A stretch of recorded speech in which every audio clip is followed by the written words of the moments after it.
प्रयागराज से मैं धीरज कुमार मिश्र आप सभी लोगों का अभिनंदन स्वागत करता हूं। आज हम लोग पुनः अपने प्रकरण की ओर चलते हैं।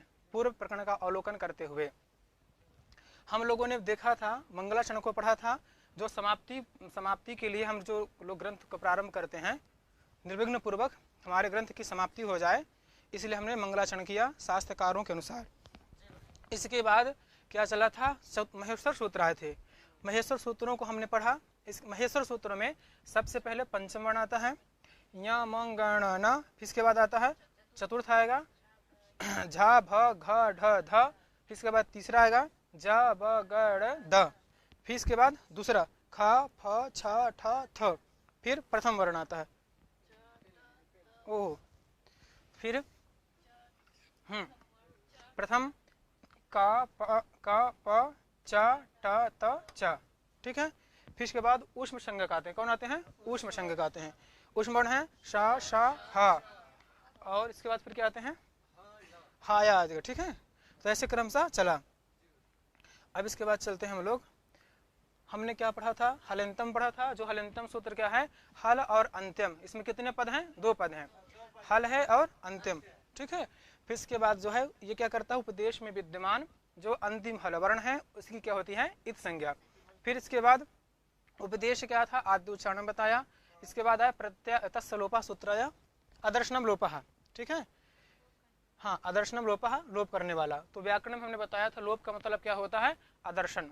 क्यों? यह क्या है? शब्द शास्त्र है। शब्द शास्त्र में अदर्शन का तात्पर्य होता है श्रवणा भाव, अर्थात सुनाई न देना, उसका हम लोग श्रवण नहीं होता है। फिर इसके बाद आया था तत्सलोप, आया था आदिरंतेन सहेता। ये क्या है? प्रत्याहार संज्ञा विधायक सूत्र है। क्या है? प्रत्याहार संज्ञा विधायक सूत्र है। इससे हमने क्या बनाया था? प्रत्याहार बनाया था। प्रत्याहार कितने हैं? 44 प्रत्याहार बनते हैं। एक रा प्रत्याहार है, रा प्रत्याहार में वैमत्य होता है, इसलिए 43 भी कहलाते हैं और 44 भी हैं। तो प्रत्याहार की महती भूमिका होती है। बिना प्रत्याहार के, जैसे देखिए इको यणचि सूत्र है। क्या है? इको यणचि। ओ अच्छा, हाँ, क्या सूत्र है? इको यणचि देखते हैं। इको यणचि, इको यणचि। इसमें देख लीजिए यण भी है, ये प्रत्याहार है। तो जब तक हम प्रत्याहार नहीं बनाएंगे तो क्या हो जाएगा? आगे कार्य नहीं होगा। इक के स्थान पर यण होता है, आचि है, तो आचि क्या है? ये भी प्रत्याहार है। तो प्रत्याहार की व्याकरण शास्त्र में महती आवश्यकता होती है। तो हमने प्रत्याहार बनाया था। कोई एक प्रत्याहार बताएंगे? कौन बताएंगे? हाँ बताइए कोई एक प्रत्याहार। नहीं, ऐसे नहीं है। जो हमने बताया, अगर प्रत्याहार बनाना है पहले सूत्र लगेगा हलंतम। ऐसे हलंतम सूत्र को लगाइए, इत संज्ञा करिए, इसके बाद आदिरंतम सहायता को लगाइए।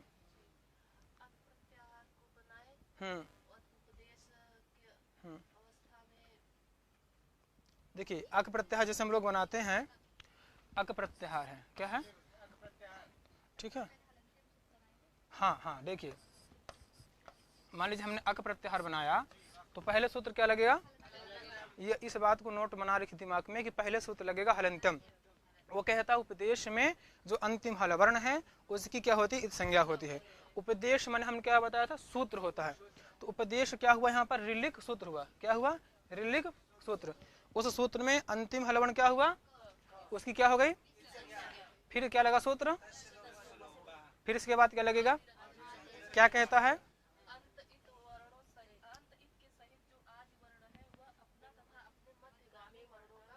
तो अंतित क्या हुआ? आदि वर्ण क्या हुआ? तत्सहित आदि क्या हुआ? वह अक अपना। तो अक कहने से किसका बोध होगा? ठीक है, समझ गए हैं? तो ऐसे सभी प्रत्याहार बनाए जाते हैं, ठीक है ना, क्योंकि बिना प्रत्याहार की गति ही नहीं होती है। ठीक है, तो 43 कितने 44 प्रत्याहार होते हैं। यहाँ तक क्लियर हो गया था? कोई शंका, कोई जिज्ञासा? ठीक है, जिज्ञासा होनी चाहिए। ये मत, हाँ ठीक है, समझ में आ गया है। बिल्कुल जिज्ञासा नहीं, गलत बात है, क्योंकि जिज्ञासा ही मानव को उन्नति की तरफ ले जाती है। जिज्ञासा ही सफलता। जी, पहले तस् लोपा से लोप करना। देखिए जिसकी हमने एक बात बताया था, जिसकी इत संज्ञा होती है उसका क्या हो जाता है? हाँ हाँ, देखिए अनुबंध होता है ना, तो अनुबंध का मतलब होता है इत संज्ञा के जो योग हो। क्या हो? अनुबंध किसको कहते हैं? अनुबंध कहते हैं इत संज्ञा योग्यत्वम, इत संज्ञा योग्यत्वम, योगत्वम, अनुबंधत्वम लिखना हो लिख सकते हैं, अनुबंधत्वम,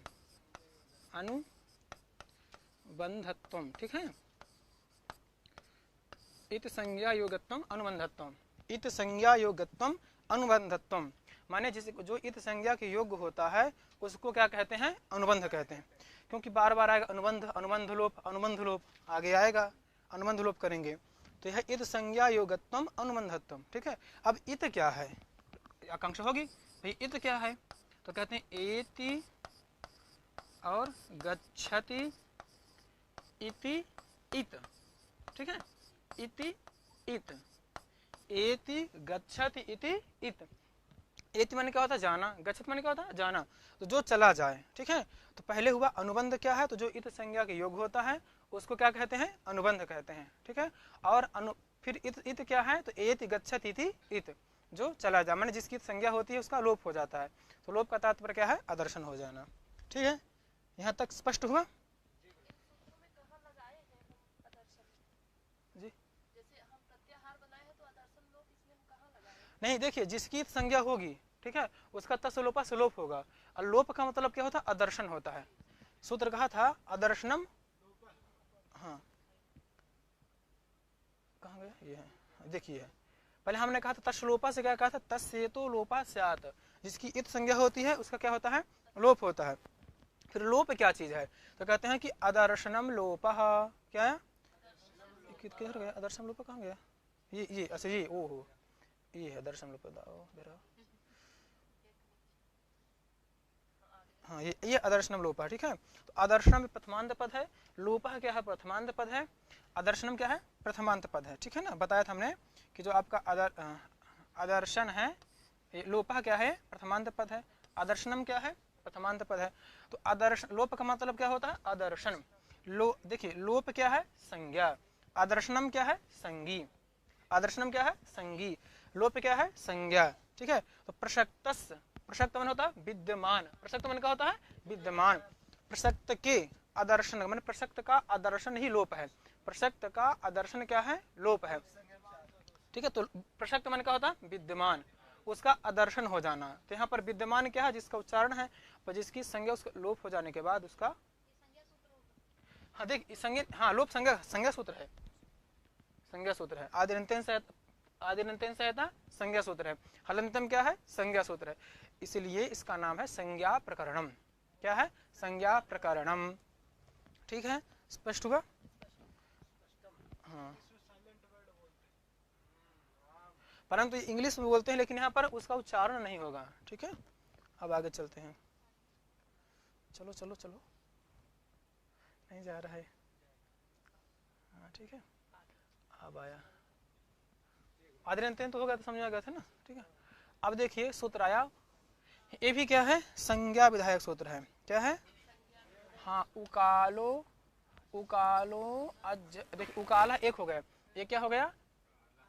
देखिए ह्रस्व दीर्घ प्लुत संज्ञा पद हो गया, ह्रस्व दीर्घ प्लुत क्या हुआ? संज्ञा पद हुआ। उकाल क्या हुई? संगी पद हुई, ठीक है। उकाला प्रथमांत पद है, ह्रस्व दीर्घ प्लुत क्या है? ये प्रथमांत पद है। यहाँ पर एक चीज समझ लीजिएगा, जो ह्रस्व ये है ना, अजस्व दीर्घ प्लुत है ना, अच ह्रस्व दीर्घ प्लुत, देखिए अच, ठीक है ना, यहाँ पर अच है ह्रस्व दीर्घ प्लुत, मानो जो उकाल अच है वह ह्रस्व दीर्घ प्लुत होता है। तो यहाँ पर समझिएगा कि जो ह्रस्व दीर्घ प्लुत है ये क्या आपका प्रथमांत पद है। क्या है? प्रथमांत पद है। यहाँ पर इतरेतर समाहार द्वंद्व समास करके सूत्रत्वात् पुंस्त कर दिया जाता है। क्या रहता है ना कि जो भी सूत्र होते हैं तो उसमें हर समास तो होता है, तो दो प्रकार का होता है, एक तो इतरेतर योग द्वंद्व समास होता है, दूसरा होता है समाहार द्वंद्व समास होता है। तो जब हम यहाँ पर इतरेतर योग द्वंद्व समास न करके समाहार द्वंद्व समास करेंगे, जब समाहार द्वंद्व समास कर देंगे तो नपुंसकम बनने लगेगा, ठीक है ना, माँ होने लगेगा। लेकिन यहाँ पर सौत्रत्वात्, देखिए सौत्रत्वात्, ठीक है, सौत्र तत्व का मतलब होता है जैसे भगवान पाणिनि जी उसका पाठ कर दिए तो उसमें समस्या नहीं रहती है। ठीक है, तो इतना समझिएगा। अगर कोई पूछ ले कदाचित जानना चाहिए इसमें कौन सा समास है, तो समाहार द्वंद्व समास है। क्या है? समाहार द्वंद्व समास है। सौत्र तत्व क्या हो जाएगा? पुंस्त हो जाएगा। आइए, ठीक है। अब देखिएगा, ऊश्च ऊश्च ऊश्च वह, ये जो ऊ शब्द से क्या लाएंगे? जब ऊ शब्द है, देखिए ऊ शब्द है, ऊ है, ठीक है ना, इससे प्रथमा बहुवचन में क्या लाएंगे? जस। अस कर देंगे, क्या बन जाएगा? वह बन जाएगा। ऊ को वह कर दीजिए।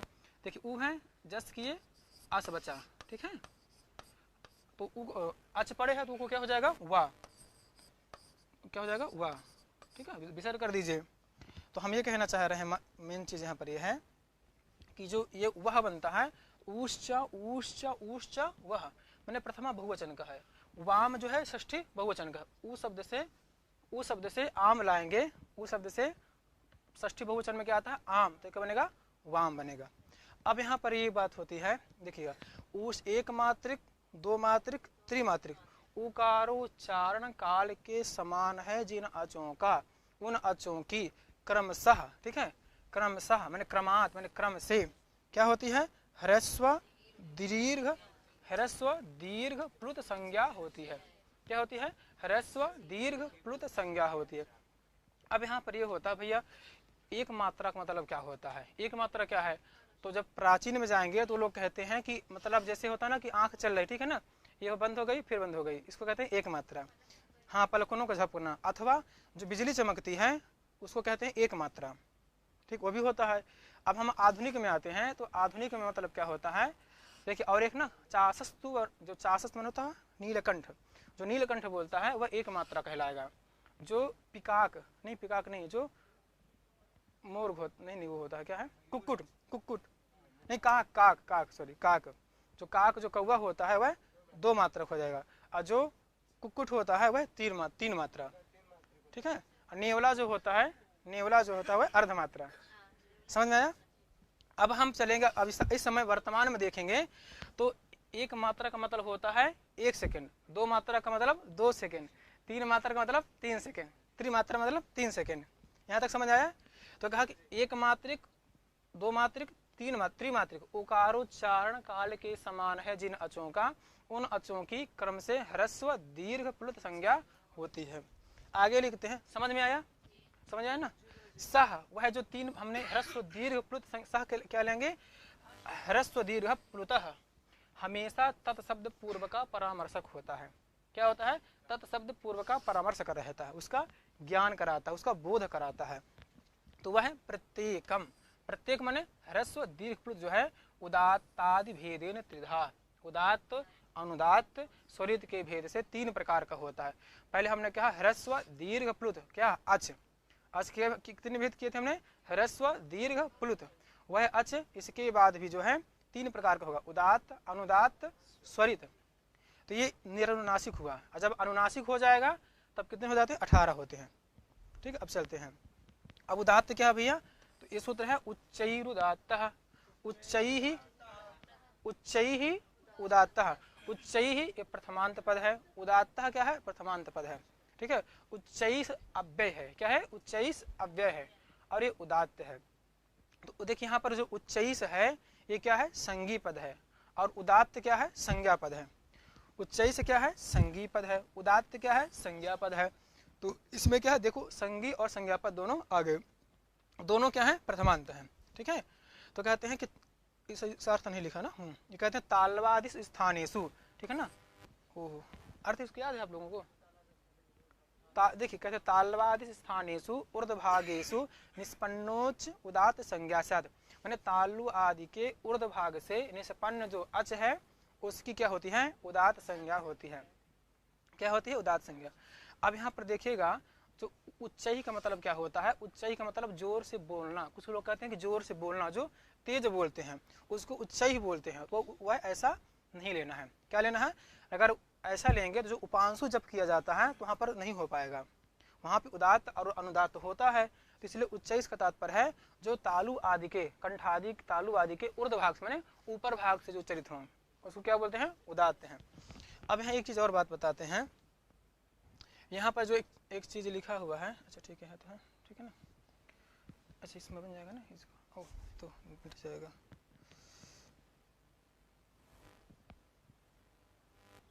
थोड़ा सा एक चीज़ बताना, ऐसा नहीं खुलेगा पूरा।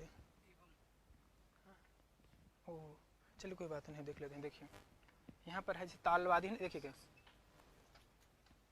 थोड़ा सा करना था हल्का, थोड़ा सा लिखना था थोड़ा सा हल्का, बड़ा कर दीजिए थोड़ा सा। पेंसिल जो है लाल लीजिए। हाँ सर, अच्छा जी, हाँ हाँ जी ठीक, हाँ ठीक ठीक, ठीक ठीक, उसको हटा दीजिए। हाँ ठीक है। तालवादी, देखिए लिखा होगा तालवादिसु, क्या लिखा होगा? तालवादिसु, ठीक है। स्थानेषु होगा ना, स्थानेषु। देखिए तालवादी स्थान के ऊर्ध भाग से निष्पन्न जो अच। अब एक हमको आशंका होती है, क्या होती है कि देखिएगा सबसे पहले वर्ण समाम्ना में आकार का पाठ है। किसका पाठ है? आकार का। अकहु भी, तो क्या कहना चाहिए था? कंठादि कहना चाहिए था। भाई सबसे पहले वर्ण समाम्ना में आकार का पाठ है तो इनको कंठादि कहना चाहिए था। ये तालवादी कहने चल गए हैं। मतलब क्या है इनका? कहने सीधा मतलब है, जब हम एक चीज हम करेंगे, तालुहु, तालुहु आदि इति तालवादी, ठीक है। तालु आदि तालवादी, मैंने तालु किसके आदि में है? तो है कंठादि के आदि में है। तालु आदि, ठीक है, तालु आदि तालवादी हो गया, ठीक है ना। तालु आदि तालवादी, ठीक है।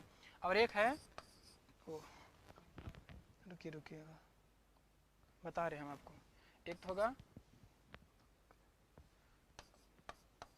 तालु आदि इति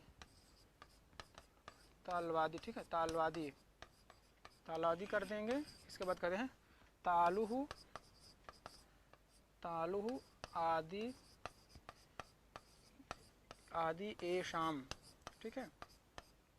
देखिए एशाम ते, देखिए एक चीज हम यहाँ पर चलते हैं, मेन चीज बता दे रहे हैं आपको। जैसे जब एक दो प्रकार का समास करेंगे, एक तालु आदि इति तालवादी, ठीक है। माने तालु के पहले जो है, तो तालु के पहले क्या है? कंठादि, माने अको विसर्जन कंठ। ये पहले हाँ चीज समझ लीजिएगा। ये कहते हैं कि वर्ण समाम्नाय में सबसे पहले आकार का पाठ किया गया है, ठीक है। लेकिन ये तालवादी क्यों लिख रहे हैं भाई? कहना उच्चैर उदात्त है, तालवादी का है। तो कहते हैं कि क्या कह देंगे कि तालु आदि एशान, ठीक है। तालु के आदि में जो है तो कंठादि का ग्रहण हो जाएगा। फिर दूसरा कहा कि तालु आदि एशान, मैंने तालु किसके आदि में है? तो मूर्धादि, मूर्ध, दंत, ओष्ठ, तो दोनों का ग्रहण हो जाएगा। मैंने जब हम दो प्रकार का समास कर देंगे, तालु आदि तालवादी, तो कंठ का भी ग्रहण हो जाएगा, और तालु आदि एशांते, तो किसका ग्रहण हो जाएगा? जो मूर्ध है, दंत है, ओष्ठ है, सबका ग्रहण हो जाएगा, ठीक है। ऐसी स्थिति हर जगह आती है। ताल जब कई जगह आती है तो यही समझना चाहिए वहां पर, ठीक है। अब इसके बाद क्या फिर आया? नीचे अनुदात्त, क्या दिया? ठीक है, तो नीचे ही क्या है? अनुदात्त। तो कहें तालवादी स्थानेषु अधोभागेषु निष्पन्नोच अनुदात संज्ञा साथ। तालु आदि के, तालु आदि स्थानों के अधोभाग से उच्चरित जो वर्ण है उसकी होती है अनुदात संज्ञा होती है। क्या होती है? अनुदात संज्ञा होती है। इनका वेद में प्रयोग होता है, ठीक है। यहाँ तक स्पष्ट हुआ? तो यहाँ पर भी देखिए नीचई है, ये क्या है? संज्ञी पद है। अनुदात क्या है? संज्ञा पद है। नीचई अव्यय है, नीचई अव्यय है, ठीक है। और अनुदात्तः क्या है? प्रथमांत पद है। इसी प्रकार क्या है? समाहारः स्वरितः, क्या दिया? समाहारः स्वरितः। तो ये क्या है? समाहारः में देखिएगा, ये भी क्या है? प्रथमांत पद होना चाहिए आपका, ठीक है। ये क्या है? प्रथमांत पद है। समाहारः भी क्या है आपका? ये क्या है? ये भी प्रथमांत पद है, ठीक है। स्वरितः क्या है? प्रथमांत पद है। ओ जी जी, अच्छा इससे, हाँ अच्छा जी ठीक, अच्छा अच्छा, हाँ हाँ ये ठीक है। इसको हटा देते हैं, रखिएगा, ठीक है, हट गया। हाँ तो देखिएगा यहाँ पर क्या है? समाहारा है, क्या है? ओ पुनः देखिए, देखिए हाँ, समाहारा है प्रथमांत पद है, स्वरिता भी क्या है? प्रथमांत पद है। तो स्वरित क्या है? संज्ञा पद हो गया, समाहारा क्या हो गया? संज्ञा हो गया। तो सम आंग उपसर्ग पूर्वक री धातु से क्या बनाता? समाहार बनाता है। तो मैंने दोनों को मिला करके, किसको मिलाना है? तो उदात्त और अनुदात्त, उदात्तत्व और अनुदात्तत्व, उदात्त और अनुदात्त इन दोनों वर्णों का एक जगह जहाँ पर मिल जाए उसको क्या बोलते हैं? स्वरित बोलते हैं। आपको उसमें कौमुदी में लिखा होगा तो देख लीजिएगा, ठीक है। इसमें तो नहीं लिखा है, वो टाइप नहीं किए हैं। तो क्या स्वरित संज्ञा करता है? किसी कहता है उदात्त और अनुदात्त ये दोनों वर्ण जहाँ एक जगह मिल जाएं उसको क्या बोलते हैं? स्वरित बोलते हैं, ठीक है। फिर कह रहे हैं कि सा नौ विधोपी, सह वह पूर्वोक्त जो पूर्व नौ प्रकार के बताया। भाई देखिए आज के कितने भेद बताया? ह्रस्व दीर्घ प्लुत 3 हो गया, फिर उदात्त अनुदात्त स्वरित 3 दूनी 6, ठीक है। तो वह कह रहे सह नौ विधोपी, वह जो 9 प्रकार का हुआ, ठीक है। सह प्रत्येकम प्रत्येक अनुनासिक और अनुनासिक, अनुनासिक और अनुनासिक भेद से कितने प्रकार का होता है? दुधा हो जाएगा। तो कुल कितने भेद हो जाएंगे? 18 हो जाएंगे। देखिए एक जैसे हो जाएगा, ह्रस्व हो गया, ठीक है, फिर दीर्घ हो गया, फिर हो जाएगा प्लुत हो गया, ठीक है। फिर है उदात्त, ले लीजिए उदात्त अनुदात्त स्वरित, ठीक है, स्वरित ये हो गया। इसी प्रकार दीर्घ में उदात्त अनुदात्त स्वरित, इसी प्रकार प्लुत में उदात्त अनुदात्त स्वरित 9 हो गया, ठीक है। तो उदात्त फिर अनुनासिक हुआ, अनुनासिक निरनुनासिक, ठीक है। फिर एक है अनुनासिक, एक होगा अनानुनासिक, अनानुनासिक, ठीक है। अनुनासिक को लेकर के अनुनासिक वाले हो गए 9 हो गए, एक निरनुनासिक, कुल कितने हो गया? 18। तो आके कितने भेद हो गए? 18। किस पर? आ ई उ री एषां वर्णानां प्रत्येक मष्टादश भेदा। आगे इसको कहेंगे, स्पष्ट करेंगे कि आ ई उ वर्ण के 18 भेद होते हैं। तो आ के कितने भेद हो गए? 18 हो जाते हैं। पहले ह्रस्व दीर्घ और प्लुत, उदात्त ह्रस्व उदात्त अनुनासिक, देखिए ह्रस्व उदात्त अनुनासिक, ह्रस्व उदात्त अनानुनासिक, ह्रस्व अनुदात्त अनुनासिक, ह्रस्व अनुदात्त अनुनासिक, फिर ह्रस्व स्वरित अनुनासिक, ह्रस्व स्वरिता अनुनासिक। इसी प्रकार दीर्घ में दीर्घ उदात्त अनुनासिक, दीर्घ उदात्त अनानुनासिक, दीर्घ अनुदात्त अनुनासिक, दीर्घ अनुदात्त अनानुनासिक, दीर्घ स्वरित अनुनासिक, दीर्घ स्वरित अनानुनासिक। इसी प्रकार प्लुत में प्लुत उदात्त अनुनासिक, प्लुत उदात्त अनानुनासिक, फिर प्लुत अनुदात्त अनुनासिक, प्लुत अनुदात्त अनानुनासिक, फिर प्लुत स्वरित अनुनासिक, प्लुत स्वरिता अनानुनासिक, ठीक है। तो कुल कितने भेद हो गए? 18 भेद हो गए, ठीक है। तो कहा स 9 विधोपी, वह जो अच है 9 प्रकार होने पर भी 9 विधा अपि, अपि माने होता भी, ठीक है। प्रत्येकम माने प्रत्येक का अनानुनासिकत्व और अनानुनासिकत्वाभ्याम। देखिए जो हमेशा जो त्वा प्रत्यय होता है तो त्वा धर्म का वाचक होता है। क्या होता है? त्वा शब्देन धर्मग्राह्य, त्वा शब्द से धर्म। जैसे कह दिया ना कि पशु, तो पशु समान पशुत्व, तो पशु का नाश हो सकता है परंतु पशुत्व धर्म का नाश नहीं होता है, ठीक है। तो इसीलिए कह दिया ना कि मैंने कहा ना कि देखिए इन दोनों का अनुवर्तन ले लेंगे तो उदात्त ना उदात्तानुदात्तत्व एकत्व मान उदात्त और अनुदात्तत्व इन दोनों वर्णों का जहाँ एक जगह समाहार हो जाए, समाहार माने मिल जाए, उसको क्या बोलते हैं? स्वरित बोलते हैं। अब बताइए कोई जिज्ञासा, कोई शंका, कहीं कुछ संदेह हो रहा है? स्पष्ट है सबको? स्पष्टम अभवत? अग्रे वयम चलामः।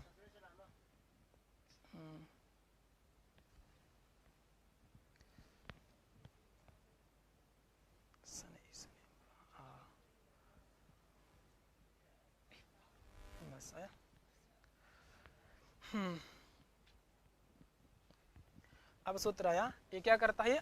अनुनासिक संज्ञा करेगा। क्या करता है? अनुनासिक संज्ञा करेगा। अनुनासिक संज्ञा हो गया, ठीक है। इसमें भी 2 पद हैं, एक देखिए अनुनासिक संज्ञा है, फिर है मुख नासिका वचन, मुख नासिका वचन। तो संज्ञा पद हो गया, अनुनासिक संज्ञा पद हो गया, और मुख नासिका वचनोनुनासिक, मुख नासिका वचन ये क्या है? संज्ञी पद है। ये प्रथम अध्याय के प्रथम पाद का 8वां सूत्र है, ठीक है ना। तो ये 2 पद इसमें हो गए ना, एक मुख नासिका वचन ये प्रथमांत पद है, फिर अनुनासिका क्या है? ये भी प्रथमांत पद है। 2 चीज हुआ स्पष्ट। अब ये कह रहे हैं वचन का मतलब होता है उच्चते असौ इति वचन, ठीक है। तो वच धातु से लुट प्रत्यय करके क्या बनाएंगे? वचन बनाते हैं। क्या करते हैं? वच धातु से लुट प्रत्यय करके वचन बनता है। इसमें फिर बहुत चीजें होती हैं, समास बहुत होता है, तो उसमें हम नहीं जाएंगे। 2 पद हैं देख लिया। अब इसका कर्ता क्या है? कहते हैं मुख सहित नासिकयोः उच्चार्यमाणः, ठीक है, मुख सहित नासिकयोः उच्चार्यमाणः वर्णः अनुनासिक संज्ञा स्यात्।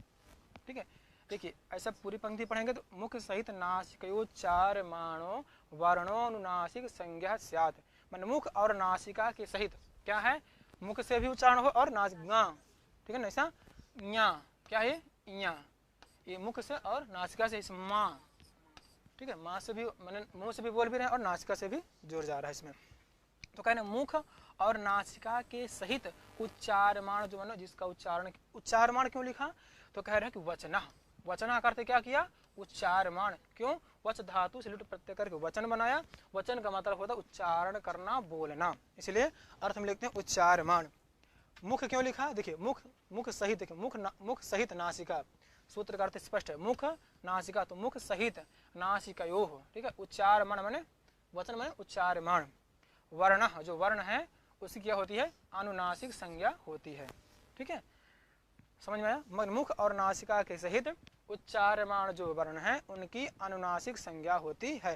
तदित्थम, तद माने वह, अच पूर्व का, इत्थम माने इस प्रकार से, अनेन प्रकारेण इत्थम इस प्रकार से, आ ई उ री एषां वर्णानां प्रत्येकमष्टादश भेदाः, इसी प्रकार से आ ई उ री एषां चतुर्णाम वर्णानाम, इन चारों वर्णों का प्रत्येक के 18 भेद होते हैं। आ का भी भेद 18, ई का भी भेद 18, उ का भी भेद 18 और री का भी भेद 18। ठीक है, आ ई उ 18 भेद होते हैं। ठीक है, देखिए अष्टादश, देखिए अष्टादशा होना चाहिए आपका, ठीक है, लेकिन इसका एक नियम होता है, लोप करके जो है हटा देते हैं, इसलिए इसको ये मत समझे कि हिंदी लिखी हुई है, ये संस्कृत ही है। ठीक है ना, प्राय करके ऐसा ही रहता है। यहाँ पर जो है हो सकता है कि सूत्र है हाली सर्वेशाम भी लग सकता है, अथवा हाशिचा लग सकता है, हाशिचा यहाँ पर नहीं, हाली सर्वेशाम भी हो सकता है, हल पड़े रहने पर, ठीक है ना, तो होता है। लृ वर्णानाम, देखिए लृ वर्णस्य, हाँ ठीक है, लृ वर्णस्य द्वादश तस्य दीर्घाभावात्, लृ वर्ण के माने ये जो लृ है इसके कितने भेद होते हैं, 12 होते हैं। क्यों, तस्य लृ इत्यस्य दीर्घ अभावात् माने दीर्घ ना होने से, यस्याभाव स प्रतियोगी होता है, जिसका अभाव उसका प्रतियोगी होता है। घटाभाव, घटाभाव कहने किसका ग्रहण होगा, घट का होगा, घटाभाव घट, ठीक है, लृ भाव मतलब लृ हो जाएगा, यस्या भाव जिसका अभाव उसका प्रतियोगी लिया जाता है। ठीक है, तो लृ वर्ण से माने लृ वर्ण के द्वादश माने 12 भेद होते हैं, क्यों, उसका दीर्घ नहीं होता है। एचाम अपि, ठीक है, द्वादश तेषाम ह्रस्वाभावात्, एच के भी कितने भेद होते हैं, 12। तो एच में क्या है, ए ओ आई और औ, ठीक है, ये होते हैं, इनके भी ए के भी 12 भेद होगा, ठीक है, वो का भी, आई का भी और औ का भी होगा, क्योंकि इनका ह्रस्व नहीं होता है। अब कभी परीक्षा में पूछ लेता है लृ वर्णस्य कति भेदा, तो 12 है, कथम, तो लृ वर्णस्य द्वादश दीर्घाभावात्, लृ का दीर्घ नहीं होता है। एचामपि द्वादश तेषाम ह्रस्वभावात्, एच के भी 12 भेद होते हैं, क्योंकि उनका हाँ ह्रस्व नहीं होता है। ठीक है, क्योंकि हमेशा ह्रस्व होता क्यों नहीं है, जो आपका ए बनता हो, तो जैसे आप कभी देखें गुण में जो है आ और ई करके, इसकी देखिए गुण संज्ञा भी होती है ना, ओ की भी गुण संज्ञा होती है और आ की भी होती है। जब हम लोग चलेंगे वहाँ तब देखेंगे, तो हमारे यहाँ जिससे 9 स्वर होते हैं ना उसमें होते हैं, और जो है किधर गया, मिटेगा, मिट गया, स्पष्ट हुआ। तो एक बार और बता देते हैं, मुख नासिका वचनो अनुनासिका, मुख सहित, देखिए मुख सहित नासिकोच्चारमाणो वर्णो अनुनासिक संज्ञा स्यात्, मैंने मुख और नासिका के सहित उच्चारमाण जो कहा गया वर्ण है उसकी अनुनासिक संज्ञा होती है। तदित्थम, इस प्रकार से, आ ई उ री इन सभी वर्णों के 4 वर्णों के 18 भेद होते हैं। लृ वर्ण के 12 भेद होते हैं, उसका दीर्घ नहीं होता है। एच के भी 12 भेद, क्योंकि उनका ह्रस्व नहीं होता है। ठीक है, अब देखिए चलते हम लोग प्रकृति में, चलें आगे। अरे